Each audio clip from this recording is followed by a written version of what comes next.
৪৫,০০০ something. তারপরে আমার বিধানসভা কেন্দ্র আছে ১০,৫০০। ওটা তো সবাই জানে। এবারে ওয়ার্ড ওয়াইজ, বুথ ওয়াইজ কত বাদ গেছে সেটা সকলের হাতেই আছে, নতুন করে বলার কিছু নেই। পরিষ্কার পরিচ্ছন্ন ভোটার লিস্ট হচ্ছে। এই ভোটগুলো বিজেপি বা বিজেপির সমর্থকরা দিত না।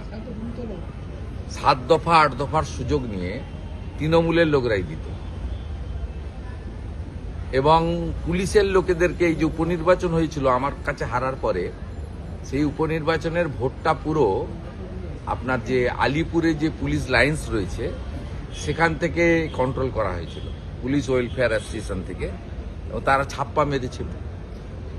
এই ভোটগুলো তো ছাপ্পা মারা বন্ধ হলে ক্ষতিগ্রস্ত তো তৃণমূল কংগ্রেসই হবে, কারণ এই ভোটটা তো অন্য কেউ দেয় না, দিতে পারেও না। অতএব আমাদের যে প্রাপ্ত ভোট গত লোকসভা নির্বাচনে ছিল, সেই ভোট বাড়বে, কমবে না। এবং সেই ভোটারদের একজন ভোটারের নাম বাদ যায়নি, কারণ সেই ভোটাররা ভুয়া ভোটার ছিলেন না। প্রক্সি আমাদের লোকদের দেয়নি বা দেওয়ার মানসিকতাও নেই। আর সাথে সাথে যা কমার, যা যাওয়ার, যা পরিষ্কার পরিচ্ছন্ন হওয়ার, এটা তৃণমূলেরই ক্ষতি হবে, এটা অন্য কারো ক্ষতি হবে। এর কোনো পদে থাকেন, যে স্তরেরই থাকুন না কেন, পুলিশ যদি ধর্ষণও করেন, গ্যাং রেপও করেন, গ্রেপ্তার করতে পারবে না। সাসপেন্ড করার পরে পুলিশ তাকে পরের দিন গ্রেপ্তার করেছে। তাই এই জামাতি তৃণমূলকে বলবো, তারা বরঞ্চ দুটো মিছিল করুক। একটা হচ্ছে চাঁচলে বিশ্বকবির ছবি পোড়ালো কেন, জবাব চাই, জবাব দাও। আরেকটা আজকের বাংলাদেশ, সেখানে জামাতি মৌলবাদীরা অবনীন্দ্রনাথ ঠাকুরের ফার্ম হাউস পুড়িয়ে দিল কেন, আর রবীন্দ্রনাথ ঠাকুরের নাম মুছতে চাইছে কেন, জামাত হেফাজত, তার বিরুদ্ধে একটা মিছিল করুক। কারণ ওনার সঙ্গে তো জামাতের সম্পর্ক ভালো, উনি সিদ্দিকুল্লাহ চৌধুরীকে দিয়ে মধ্যস্থ করতে পারেন। সিদ্দিকুল্লাহ চৌধুরীর সঙ্গে ওদের যোগাযোগ আছে। দাদা, এর মধ্যে তো ইমাম সম্মেলনও করছেন মুখ্যমন্ত্রী, মানে গীতা পাঠে তাকে দেখা গেল না, অথচ ইমাম সম্মেলন করতে। ইমাম সম্মেলন কোথায় করছে? হুগলিতে করার কথা। এবং না, ওটা তো দেখুন ধর্মীয় অনুষ্ঠান, আমি জানি ওদের বিশ্ব ইজতেমা হয় কমপ্লিটলি ওখানে। আমি যা দেখেছি আমার নন্দীগ্রাম এলাকায়, আমি দীর্ঘদিন ধরে আছি বা অনেক জায়গায়, ওখানে তো কোনো হিন্দু ধর্মের লোক বা ইসলাম ধর্ম মানেন না এমন কোনো লোকের ওখানে প্রবেশ নেই।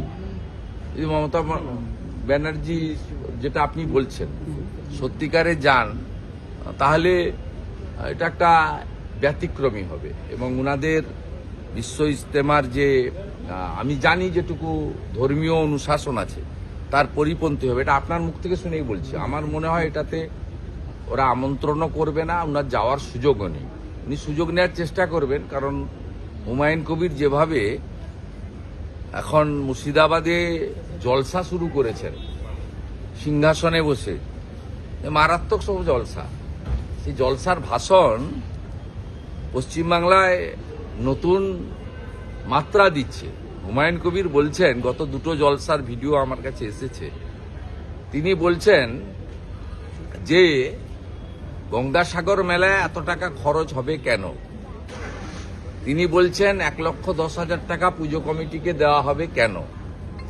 তিনি বলছেন ধর্মীয় আলোচনাতে, জলসাতে তিনি বলছেন যে আমাদের ট্যাক্সের টাকায়, যেখানে মুসলমানদেরও অধিকার রয়েছে, অংশ আছে, জগন্নাথ মন্দির করবেন কেন। তিনি বলছেন 1200 কোটি টাকার সম্পত্তি স্বাস্থ্য ভবন হওয়ার কথা নিউ টাউনে, দুর্গাঙ্গনের জন্য দেওয়া হবে কেন। সেই জন্য তিনি বলছেন 90টা আসন থেকে মুসলমানকে জেতাতে হবে, যাতে মুসলিমরা আগামী 5 বছর যে সরকার হবে তাকে নিয়ন্ত্রণ করতে পারে। এ এক বিপজ্জনক ট্রেন্ড, বিপজ্জনক ভাষা। এরকম কোনো রাজনৈতিক ব্যক্তিত্ব, এমনকি কোনো ধর্মীয় নেতাও, গীতা পাঠের দিন অনেক জাতীয় স্তরের সন্তরা এসেছিলেন, কুরুক্ষেত্রের জ্ঞানানন্দ মহারাজ থেকে, বাগেশ্বর ধাম থেকে অনেকেই এসেছিলেন, সাধ্বী রীতাম্বরা থেকে। তারা হিন্দু ধর্ম এবং গীতা নিয়েই বলেছেন। তারা অন্য ধর্মের বিষয়ে কোনো কথা বলেননি, এটা উচিত নয়। স্বামী বিবেকানন্দের মাটি সবসময় শেখায় নিজ ধর্মে আস্থা, অপর ধর্মে শ্রদ্ধা। কিন্তু হুমায়ুন কবির যে কথাবার্তা ধর্মীয় জলসায় গিয়ে বলছে, এ এক বিপজ্জনক ট্রেন্ড। এটা মমতা বন্দ্যোপাধ্যায় জন্যই হয়তো কার্যত হচ্ছে। আমরা তো খুব পরিষ্কার, আমি অন্তত গত কয়েকদিন এই আপনার বেলডাঙ্গার ওনাদের 6 তারিখের অনুষ্ঠানের পরে আমি বলেছি পশ্চিমবাংলার মানুষকে ঠিক করতে হবে, যিনি আরব সংস্কৃতি এবং হানাদার ছিলেন, লুট করতে এসেছিলেন, সেই আরব সংস্কৃতির মোগল পাঠানদের নাম এখানে থাকবে কি থাকবে না। আগামী বিধানসভা নির্বাচনে যদি মমতা ব্যানার্জি জেতে, তাহলে বিনা অনুমতিতে তিনি শিলান্যাস করিয়েছেন পুলিশ প্রোটেকশন দিয়ে। তিনি বাবরের নামে ধর্মীয় প্রতিষ্ঠানটা কার্যত তিনি যদি ক্ষমতায় আসেন, মানে উনি তো এখন আছেন, তাহলে কিন্তু উনি বাধা দেবেন না, বাধা দেওয়ার ক্ষমতা ওনার নেই।